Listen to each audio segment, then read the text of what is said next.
त्या ठिकाणी आता रुक्मिणी त्या ठिकाणी वाटत बघत होती. विठ्ठल पंतांनी रुक्मिणीला बघितलं आणि रुक्मिणीने सुद्धा विठ्ठल पंताला बघितलं. दोन पक्षाची जशी नजरानजर व्हावी तशी या आई वडिलांची दोघांची नजरानजर झाली. रुक्मिणी माता त्या दिवशी हातामध्ये तांब्या घेऊन दरवाजामध्ये उभा होती. माझे मालक किती काहीतरी पैठणकरांनी न्याय दिला असेल. हातामध्ये ते शुद्धीपत्र बघितलं आणि बघितल्याच्या नंतर रुक्मिणीला आनंद झाला की याच्यामध्ये काहीतरी चांगला न्याय असेल. परंतु ज्यावेळेस महाराज दरवाजामध्ये प्रवेश केला, पर्णकुटीमध्ये प्रवेश केला, त्यावेळेस महाराज पाण्याचा तांब्या हातामध्ये दिलेला हातातून गळून पडला विठ्ठल पंतांच्या. विठ्ठल पंत म्हणतात रुक्मिणी विचारते, पतिदेव दिला का काही न्याय? हो दिला ना न्याय. तुला ऐकायचा रुक्मिणी न्याय? अरे पैठणकरांनी दिलेला न्याय तुला ऐकायचा? हो दाखवा ना मला, काय न्याय दिला पैठणकरांनी? रुक्मिणी पैठणकरांनी दिलेला न्याय जर तू जरा आज या ठिकाणी ऐकला, परंतु तू ऐकू शकत नाही रुक्मिणी, तुला नाही सांगितलेलं बरं. अहो काय नाही दिला ते तर मला सांगा. हातातलं शुद्धीपत्र ज्यावेळेस रुक्मिणीच्या हातामध्ये पडलं, शुद्धीपत्र वाचत असताना त्या ठिकाणी महाराज फक्त विठ्ठल पंताला त्या ठिकाणी ध्यान प्रायचित्त सांगितलं होता, रुक्मिणीला त्या ठिकाणी ध्यान प्रायचित्त सांगितलं नव्हता. हातामध्ये पत्र वाचता वाचता त्या ठिकाणी महाराज लेकरा बाळाचं अंतकरण गायभरून आलं रुक्मिणीला आणि ढसा ढसा रुक्मिणी माता त्या ठिकाणी रडू लागली.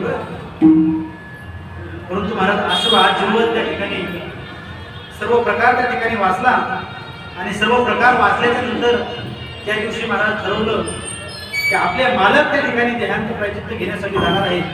परंतु विठ्ठल पंताला एकटी मी जाऊ देणार नाही, तुम्हाला मी जाऊ देणार नाही. मी सुद्धा तुमची अर्धांगिनी आहे, मी तुमच्या सोबत येणार. हा सर्व प्रकार ठरला. परंतु विठ्ठल पंत म्हणतात रुक्मिणी, अगं आपण आपल्या सोपानाला, आपल्या ज्ञानदादाला, आपल्या निवृत्तीनाथ दादाला, आपल्या मुक्ताईला आपण कायमचं सोडून जाणार आहे. परंतु जात असताना आज शेवटचा दिवस आपण त्यांच्यामध्ये आहोत. परंतु जाताना काही गोड गोड त्यांना कर, खाऊ घाल. त्यावेळेस रुक्मिणी माताने अगदी सुंदर असा स्वयंपाक, पुरणपोळीचा स्वयंपाक केला. हा पुरणपोळीचा स्वयंपाक करून प्रत्येकाला जेवायला जवळ बोलवलं. सायंकाळची रात्र होती, सर्वांना बसवलं आणि रुक्मिणी मातेला सर्वांनी आपल्या हाताने घास भरवला. सर्वांनी आपल्या हाताने घास भरवल्याच्या नंतर त्या ठिकाणी महाराज सगळे भावंड त्या ठिकाणी आनंद वाटू लागला की आपल्या आईने आज खूप दिवसाच्या नंतर आपल्याला गोड गोड खायला केलं, पुरणपोळी खायला केली. सर्वांनी त्या ठिकाणी महाराज पुरणपोळी खाल्ली. सर्व त्या ठिकाणी गार झोपेमध्ये गेले. झोप लागल्याच्या नंतर अगदी रात्रीची वेळ होती. 12, 1, 2, 3 वाजले. 3 वाजल्याच्या नंतर मग मात्र विठ्ठल पंत म्हणाले, रुक्मिणी आता मला जायला पाहिजे. आपल्या मुलांची मुंजी व्हावी, आपल्या मुलाला स्वतंत्र अधिकार मिळावा असं तुला वाटतं ना? त्याच्यासाठी दिलेला पैठणकरांनी जो न्याय आहे तो मला मान्य आहे. मला आता गेलं पाहिजे. म्हणून विठ्ठल पंतांनी दरवाजाच्या बाहेर पाय काढला. त्याच वेळेस महाराज मी सुद्धा तुमच्या सोबत येणार आहे, मी तुमची अर्धांगिनी आहे. म्हणून महाराज रुक्मिणी माताने सुद्धा पतीच्या पावलावर पाऊल देऊन दरवाजाच्या बाहेर रुक्मिणी माता सुद्धा आली. छोटे छोटे मुलं सिद्धपीठमध्ये महाराज पर्णकुटीमध्ये झोपलेले होते. झोपलेले असताना त्या ठिकाणी विठ्ठलपंत आता निघणार. परंतु महाराज आईचं अंतकरण किती मृदू असतं. दरवाजाच्या बाहेर गेलेली माय परत महाराज हाताला पदर लावला, हातामध्ये पदर घेतला आणि धुमसू रडू लागली. पाठीमागे वळून बघती तर त्या ठिकाणी महाराज निवृत्तीनाथ दादा झोपलेले, सोपान काका झोपलेले आहे, ज्ञान दादा झोपलेले आहे. तिघं भावंड यांना कळतं. परंतु छोटीशी मुक्ता अरे कुरुडे केसाची आहे, दीप्तिमला अंतकरण आहे. छोटीशी मुक्ता त्या ठिकाणी महाराज गार झोपेमध्ये आहे. आईला असं वाटलं, भावंडाला कळलं. परंतु या मुक्तीची सकाळी उठल्याच्या नंतर आई म्हणून ताव पुढे विचारेल प्रत्येक भावंडाला की माझी आई पुढे. त्यावेळेस मुक्तीला कोणी सांगायचं? म्हणून महाराज परत एकदा बाहेर टाकलेला पाव आतमध्ये घेतला आणि मुक्ताईचे मठामठा त्या ठिकाणी मुठी घेतले. डोक्यावरून हात फिरवला आणि पतीच्या पावला पावली रुक्मिणी माता निघाली. दोघं निघून गेल्याच्या नंतर महाराज देहांत प्रायचित्त घेतला. देहांत प्रायचित्त घेतल्याच्या नंतर सकाळी हे उठले, सर्व भावंड उठले. परंतु निवृत्तीनाथ दादा मोठे होते, त्यांना सर्व समजत होतं. ती चिठ्ठी पैठणकरांनी दिलेला न्याय निवृत्तीनाथ दादाच्या उशाला ठेवला होता. निवृत्तीनाथ दादा सकाळी जागे झाल्याच्या नंतर निवृत्तीनाथ दादाने वाचलं की पैठणकरांनी दिलेला न्याय, त्या न्यायाप्रमाणे आपले आईवडील देहांत प्रायचित्त घेण्यासाठी गेलेले आहे. परंतु आता या भावंडाची समजूत कसं काढायची म्हणून त्या ठिकाणी माऊलीला उठवलं, सोपान काकाला उठवलं. निवृत्तीनाथ दादाने सांगितलं, सर्वांना सांगितल्याच्या नंतर महाराज अंतःकरण दैवून आलं. परंतु निवृत्तीनाथ दादाने सर्वांना सावरलं, कुणीही रडू नका का, तुम्ही जर रडत बसले तर छोटीशी मुक्ता उठेल आणि मुक्ता विचारेल, दादा माझी आई काय झाली, सोपानाला विचार माझी आई काय झाली, माऊलीला विचारेल माझी आई काय कुठं गेली, म्हणून तुम्ही त्या ठिकाणी रडत बसू नका. असं म्हटल्याच्या नंतर महाराज आवाजाने मुक्ता उठून त्या ठिकाणी बसली, डोळे चोळू लागली, तिकडं तिकडं पर्णकुटीमध्ये बघू लागली तर त्या ठिकाणी आई दिसेना आणि बाबा सुद्धा दिसेना. तिकडं तिकडं बघत असताना महाराज ज्ञानदादा जवळ आली, माऊलींच्या तोंडावरून मुक्ताईने हात फिरवला, माऊली सांगा ना माझी आई कुठे गेली, माझे बाबा कुठे गेले. असं म्हटल्याच्या नंतर महाराज आता छोटीशी मुक्ताई काय सांगावं म्हणून महाराज मुक्ताईची समजून पाडण्यासाठी चार बाबा महाराज आळंदीमध्ये त्या ठिकाणी फिरण्यासाठी गेले, तिकडं तिकडं बघू लागले. परंतु महाराज त्या ठिकाणी आई वडील यांचे कायमचे निघून गेलेले होते. का तर महाराज आई वडील जोपर्यंत घरामध्ये जिवंत आहे तोपर्यंत त्यांची किंमत आपल्याला कळत नाही बरं का. परंतु गेल्याच्या नंतर महाराज एक ना एक दिवस आपल्याला त्यांची आठवण आल्याशिवाय राहत नाही. का अरे या जगाचा बाप जरी असेल, जगाचा मालक जरी असेल, परंतु ज्या दिवशी त्याची आई गेली ना सोडून महाराज त्या दिवशी त्याचं सर्व संपलेलं असतं. का महाराज म्हणतात, स्वामी तिन्ही जगाचा आई विना भिकारी,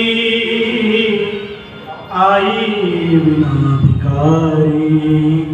त्या ठिकाणी महाराज आई वडील सोडून गेल्याच्या नंतर अनेक दिवस निघून गेले. भावंड परत पर्णकुटी जवळ आले. आल्याच्या नंतर त्या ठिकाणी अनेक दिवस निघून गेले. सर्वांना माहीत झालं पैठणकरांनी दिलेल्या न्यायाप्रमाणे आपल्या आई देहांत प्रायचित्त घेतला. परंतु अनेक दिवस निघून गेल्याच्या नंतर त्या ठिकाणी दिवाळीचा सण आला आणि सण आल्याच्या नंतर मुक्ताईला असं वाटलं की आई वडील गेल्यापासून माझ्या ज्ञानदादाला, माझ्या निवृत्तीला, माझ्या सोपानाला कुणीच मांडे खाऊ घातले नाही, मांडे खाऊ घातले नाही. परंतु आज सणानिमित्त ही छोटीशी बहीण आहे, माझं कर्तव्य आहे, मी माझ्या दादाला मांडे खाऊ घालणार. म्हणून छोटीशी मुक्ता कुरळे केस आहे, छोटसा अंतर्गत आहे आणि खापर आणण्यासाठी कुंभारवाड्यामध्ये प्रवेश करते. कुंभारवाड्यामध्ये गेल्याच्या नंतर महाराज दरवाजावरती थाप देते आणि आहो ऐकलं का कोणी, आहे का कोणी घरात, असा आवाज दिल्याच्या नंतर घरातून आवाज यायचा, कोण, मी ज्ञानदादाची बहीण आहे ना, मी मुक्ता आहे, मी सोपान काकाची बहीण आहे, मी निवृत्तीनाथ दादाची बहीण आहे. आतून आवाज यायचा आहे, कोण तू. ज्ञानदेव शब्द कानावरती पडल्याच्या नंतर त्या ठिकाणी दरवाजाची कडी बंद व्हायची. चाल चालती हो, तुला या ठिकाणी खापर भेटणार नाही, तुला खापर भेटणार नाही, चाल चालती हो. असं म्हटल्याच्या नंतर महाराज छोटंसं अंतकरण गैवरून यायचं मुक्ताईला. परंतु आज माझ्या दादाला मी मांडे खाऊ घालणार. पुढच्या दारावरती माझी मुक्ताई जायची, दरवाजावरती थाप द्यायची, आहे का कोणी घरात, देईल का कोणी खापर. आतून आवाज यायचा, कोण, मी ज्ञानाची बहीण आहे, मी सोपान काकाची बहीण आहे. ज्ञानदेव शब्द कानावर पडल्याच्या नंतर कळायचं की संन्याशाची मुलगी आहे, चाल चालती हो, तुला या ठिकाणी खबर भेटणार नाही. परंतु त्याही काळामध्ये काही सज्जन माणसं होते. कुंभारवाड्यामध्ये गेल्याच्या नंतर, तिसऱ्या घरी गेल्याच्या नंतर एका आजीने फुटकपाने मला खबर मुक्ताईच्या हातामध्ये फेकलं. इतका आनंद माझ्या मुक्ताईला झाला, मुक्ताईचा आनंद गगनामध्ये मावेना. हातामध्ये खापर घेऊन तशीच लगबगीने मुक्ताई माझी सिद्धपीठाकडे पर्णकुटीकडे निघाली. पर्णकुटीकडे सिद्धपीठकडे येत असताना विशीच्या आत प्रवेश केल्याच्या नंतर महाराज समोरून घोड्यावर बसून त्या ठिकाणी विसोबा खेतर समोरून आला. विसोबा खेतर समोरून आल्याच्या नंतर विसोबाने बघितलं, अरे तेजपुंज चेहरा आहे, केस कुरळे आहे, कोणाची मुलगी आहे म्हणून विचारलं, कोण तू, इकडं काय काम काढलं. काय नाही काका, अहो मी ज्ञानदादाची बहीण आहे, मी सोपानाची बहीण आहे, मी निवृत्तीनाथ दादाची बहीण आहे, इकडं काय काम काढलं मुलीस. असं म्हटल्याच्या नंतर काही नाही काका, अहो आई वडील गेल्यापासून माझ्या दादांना कोणी मांडे खाऊ घातले नाही, माझ्या दादाला मांडे खाऊ घालावे सणानिमित्त म्हणून खबर देण्यासाठी मी कुंभारवाड्यामध्ये आले. कुंभारवाड्यामध्ये आल्याच्या नंतर हातामध्ये खबर बघितल्याच्या नंतर त्या विसोबा खेत्राने दुसरा तिसरा कसलाही विचार केला नाही, हातातल्या खापरावरती लात मारली, हातातलं खापर खाली पडलं. खाली पडल्याच्या नंतर आई म्हणून मुक्ताईने धावून उडली आणि ती मुक्ताई तसा त्या ठिकाणी रडू लागली. रडू लागली आणि धाय नको त्या ठिकाणी मुक्ताई रडत असताना विसोबा खेचर म्हणतोय, अरे या गावाचे वतनदार आम्ही आहोत, जिबीचे चोचले फक्त आम्हीच पुरवावे, तुमच्यासारख्या संन्यासाच्या गाठ्यांना त्या ठिकाणी गोड गोड खाता येणार नाही. म्हणून ती मुक्ताई महाराज रडत रडत आपल्या कर्णकुटीमध्ये येते. कर्णकुटीमध्ये सिद्धपेठमध्ये आल्याच्या नंतर सुपाल काका तिकडे बघतात, निवृत्तीनाथ दादा त्या ठिकाणी बघतात, मुक्ताई त्या ठिकाणी महाराज रडू लागली. निवृत्तीनाथ दादा समजूत घालण्यासाठी जातात आणि मुक्ताईला विचारतात, मुक्ते अगं काय झालं, का रडते? रोज मला विचारल्याशिवाय तू कुठं बाहेर जात नव्हती, परंतु आज तू मला न विचारता गेली ना, कुठंतरी पाय घसरून पडली असेल, कोणीतरी बोललं असेल म्हणून रडतेस ना, असं म्हटल्याच्या नंतर मुक्ताई जास्तच रडू लागली. हे बघ, मोठ्याला विचारून नाही गेलं ना तर देव असं दुःख देतो, कुठंतरी पडली असेल असं म्हटल्याच्या नंतर मुक्ताई ढसढस रडू लागली. दादा मी घसरून पडले नाही दादा. मग का रडते मुक्ताई? असं म्हटल्याच्या नंतर काही नाही दादा, आपल्या आईवडील गेल्यापासून आज सणानिमित्त माझ्या हाताने तुम्हाला मांडेगाव घालावे अशी इच्छा माझ्या अंतःकरणामध्ये निर्माण झाली, म्हणून खापर आणण्यासाठी कुंभारवाड्यामध्ये गेले होते. खापर हातामध्ये मिळालं होतं, परंतु समोरून काका विसोबा काका घोड्यावरती आले, हातावरती लाथ मारली, हातातलं खापर खाली पडलं, खापराचे तुकडे तुकडे झाले. काय असा आपण अपराध केला असेल काका, काय आपण असा अपराध केला असेल दादा, म्हणून माझ्या हातावरती लाथ मारली.